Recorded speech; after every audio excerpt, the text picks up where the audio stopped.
charter flights are happening for the WNBA. They announced it, and they said charter flights are going to roll out to various teams or throughout the early part of this season.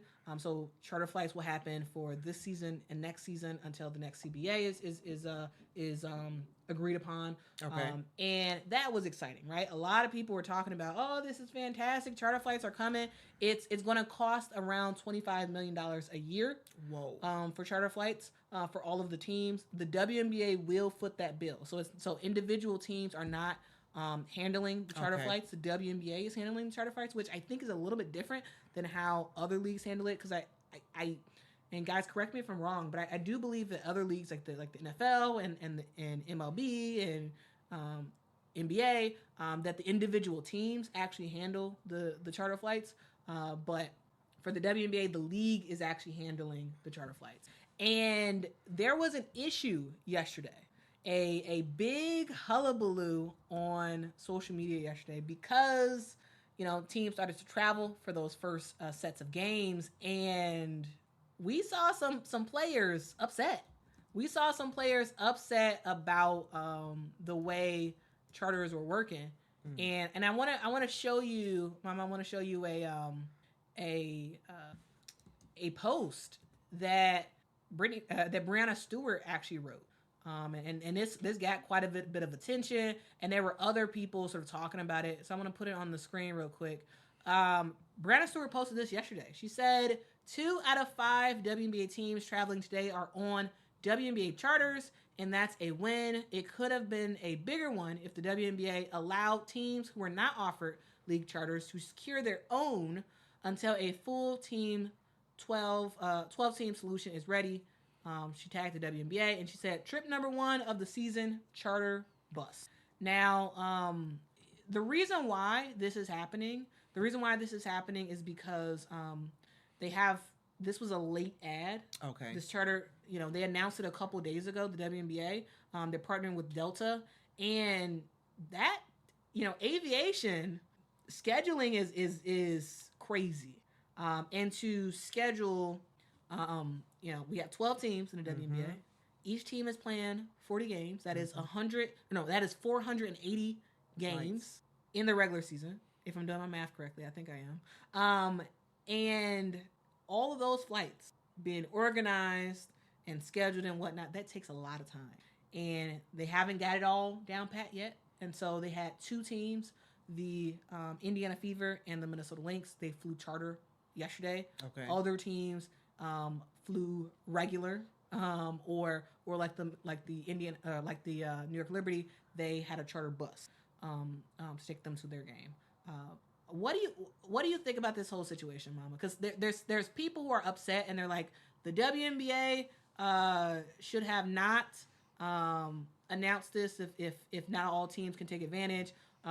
We're seeing people say, the WNBA was just trying to prioritize the Indiana Fever because they have Caitlin Clark and whatnot.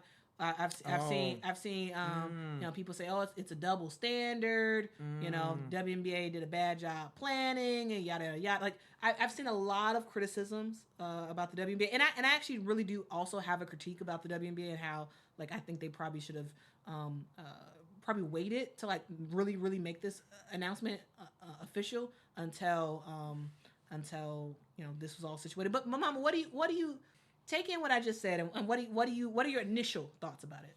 Well, I say this: they have made some progress, so that's number one. Mm-hmm. Because last season they had this big thing about the WNBA wanting chartered flights, so they'd have to deal with the public. So that's number one. Number two, this is something new, so they could have waited until they got everything situated.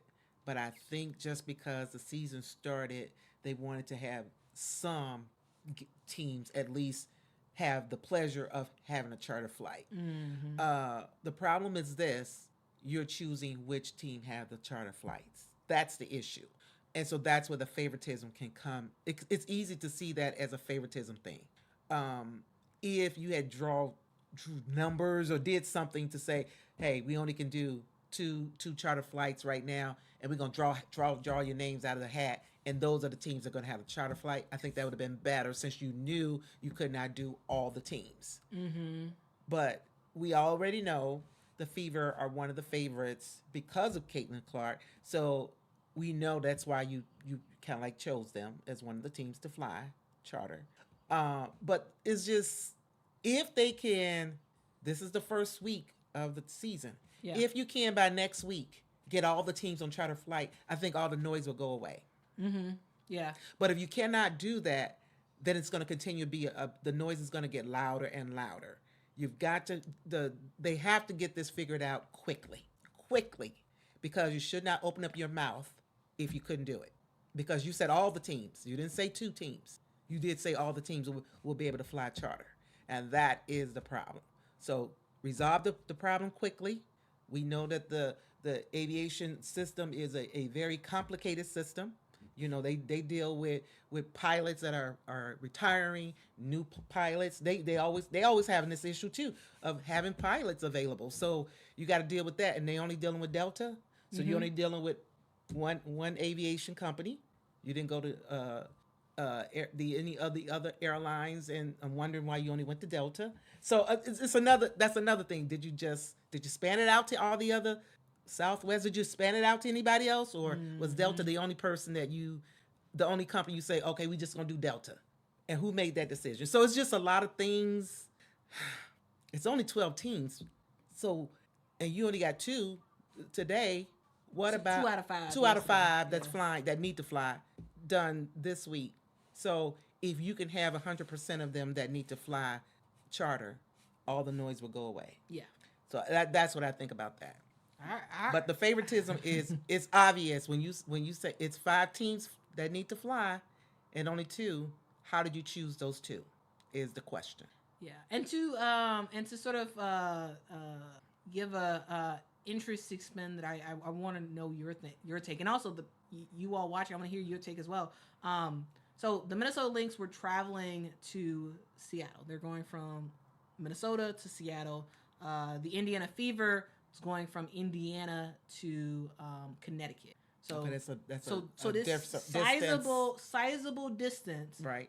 For the New York Liberty, they were going from New York to Washington D.C., which, yeah, absolutely they could fly. But also a long distance. A bus ride is not that bad. Right. Right.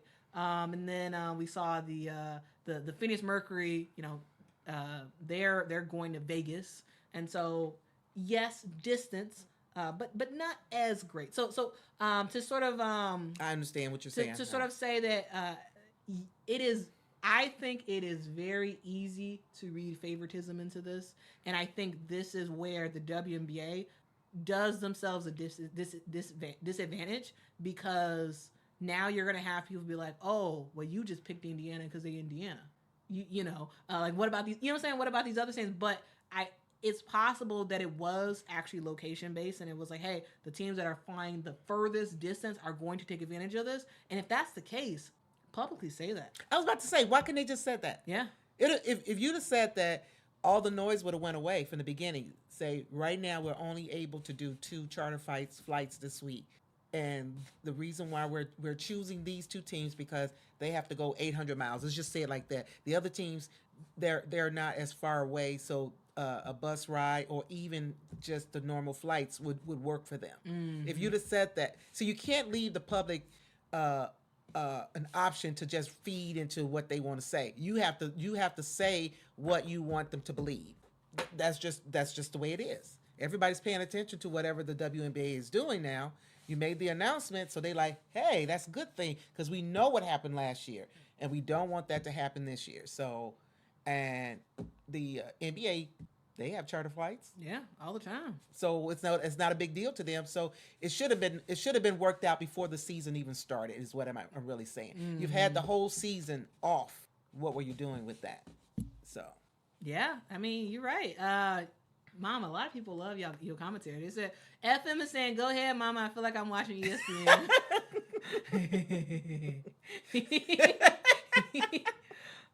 Lauren says, Mom is right. Great solution. BJ says, at the doctor's appointment and enjoying the content. Adrian says, "Preach, mama." Oh man, that's funny. I told y'all, mama. Mama know what you're talking about. Monica says, "Mama, very wise." I agree with that. Let's see. Nola says, "Mama, you're right. It should have been a lottery pick to get charter flights. They decided to play the race." Well, people are assuming that that's what they decided to do. I am going to say no. They didn't decide to do that. Because I really, it could absolutely seem that way. But I don't think they were doing that. As you said what you said, I think they probably chose it because of the distance. Yeah. But if you don't say that, then people can say whatever they want towards it. Mm-hmm. You have to say, this is the reason why we chose these specific teams to get the charter flights at this time. Yeah. Good point, honestly. Mama honestly says, told me to tell you about how in the past teams have been fined because charter flights were considered a competitive advantage. Yep. So, Mama, was it a couple years ago? Joe Tsai, who's the owner of the New York Liberty, he wanted to fly his team charter, and the WNBA was like, if you fly your team charter, he's like, I'm gonna pay for it. He's like, I don't mind. I'll pay for it. Just let me fly my team charter. The WNBA said no. Really? If you do that, we're gonna fine you, and we may even take your team. But why? They said it was a competitive advantage, which it is. You know, I mean, because think about it. Like when you're flying private, you know. But he's paying for it. Yeah, but the players get to stretch out. He's paying for it. It shouldn't even matter. But the WNBA, he was paying for it, so it shouldn't matter. I'm sorry. That's the benefit of being the owner he is. Yeah, but the WNBA was like, nope, it's a competitive advantage. But it's now interesting flipping the switch. So. That now it's not a competitive advantage. It's not a competitive advantage for Indiana or Minnesota. But it was a competitive advantage when Joe Tsai and other owners wanted to do that. So that's something that's That's something that is very, very, very interesting. So but I think I hear what they're saying, but I don't agree with it. If an owner is willing to pay out of his own pocket, he's going to make it the best for his players, right? Yeah. Every team, that's what they're supposed to do. So if he has the means to do that, what was wrong with that? He made you aware that that's what he wanted to do. He didn't just do it. He made you aware that this is what he wanted to do. You said no because it will be considered competitive advantage. Yes, but I want that competitive advantage for my team. What's wrong with that? Mm-hmm. If another owner has the capability, wouldn't they make it? Wait a minute, how many teams have their own gyms? Their own. That's a good point. So isn't that competitive advantage then? Oh, Mama, that's a good point. Isn't it? Yeah, isn't it for real? It is. What's the difference? You got the Las Vegas Aces, the state of the art everything. Private, got their own gym, weight room, sauna. Got the whole like water thing for water aerobics or whatever. Isn't that a competitive advantage? Yes, the owner's paying for it, but isn't that competitive advantage? Why not the WNBA say all WNBA teams have advantage of facilities such as this? I mean, Mama, you right. Seriously, what is the difference? There is no difference. I mean, the way you just explained it. Philip says, I agree with Mama. Yeah, I mean, Mama, I've actually never thought of it that way until you just said that. I never thought of it that way. Since they want to call it a competitive advantage. Yeah, Noah says having a state-of-the-art practice facility could be a competitive advantage. Yeah, it is a competitive advantage. Now, it is because they have access to facilities that other players do not have. It's clear. I mean, man, guys, drop the mic on Mama real quick. Drop the mic on Mama. Oh my goodness, what? KG says, great point. High Vibration says, good point, Mom. Lejeune says, Mama spitting facts and logic. Facts. DJ, hey, you right about that. It says, this is the difference between professional men's and women's sport. Mm-hmm. Yeah. Kyra's 100. People give it, yep. Honestly, just talk about it, Mom. The Storm has a hyperbaric pod. I don't know exactly what exactly heal their bodies after they've did all that playing to. It's like a water aerobics, isn't it, like that, to heal their muscles and stuff? I don't know. All I know is they really enjoy it. They really like that. Okay, so, but their owners provided that. Yes. That's my point I'm trying to say. Their owners are providing what they want their players to have. So it should be the same thing across the board if you want to say competitive advantage. Yeah, I mean, Mama. I know. I just started something. I know I did because somebody's gonna hear this and gonna make a point about it. Watch. We gonna be listening to ESPN and we gonna hear someone make the same exact argument Mama just made.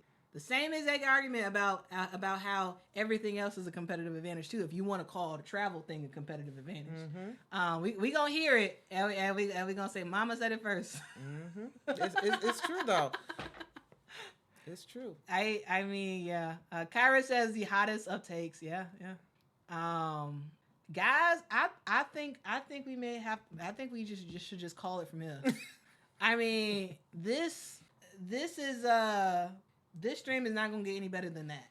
That was, Mama just spit some facts, and I don't know, Mama. You got anything else to say after? No, I was just, the competitive advantage just threw me for a loop there. I was like, what? Are you serious?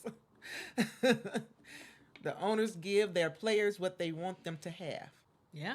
You can't pay players more money outside of the salary cap, and so all you can do is give them other competitive advantages. Yep. With facilities, with nutrition, with the other stuff, other amenities that teams have. And travel should be included in that. Yeah. Travel. Well, travel's a big part. Yeah. When you go into a away game, that's a big part. If somebody is traveling and they get in the night before, and whereas the other team is already at home, and you got a few minutes, you get in there, you got to get up early, go practice, and next thing you know, the game is start. That does become an advantage. Mm-hmm. Yeah. Real quick, we gonna get to a couple of comments, and then we all done. Okay. Lejeune says, "Quita, I vote for a nickname for your mom, Sky Mama." Sky Mama. What? Okay. Mama, what? I mean, that's what they gonna call you. So what are your thoughts about this? That's fine. You sure? That's fine. All right, y'all. She said it's fine. That's fine. All right. Let's see. Philip says one of their producers are probably watching the show right now for ideas. Hey, you can take our ideas. Just get a channel a shout out. That's all I ask. Just get a channel a shout out. Cause I know some of these people be watching this channel, but nobody ever talks about it. But yeah, give the channel a shout out if y'all gonna watch. Okay, give it a shout out. Let's see. DJ says, point blank, the WNBA wasn't prepared for the Caitlin Clark effect. Thus, they are behind the 8 ball and trying to play catch up as best they can. I would agree with the fact that the WNBA was not prepared for what we have here. Sure, call it the Caitlin Clark effect. I don't think it's just Caitlin Clark. Again, I said it earlier. The Angel Reese effect is a real thing as well. The game has been growing year over year over year. Like last year was one of the best years for the WNBA. Yep. We saw growth through the roof. And I don't think the growth that we'll see this year is just from Caitlin Clark. But I to your point though, DJ, I agree with it. The WNBA was not prepared for where we are right now. You can see that in the flight stuff. They could have been working with Delta for months ago to kind of United Airline. It don't just have to be Delta, because depending on what region they're coming from. Yeah. That's true. That's true. That is true. Self-made says, what about company cars? Yes, some of the players do get company cars. Yeah. The Sky has a deal with Ford. That's what I'm about to say. Last year, all of them got all the cars. players got cars. Very nice Fords. Jeremy says, enjoy the pod with you and your mom. Happy Mother's Day also. Thank you.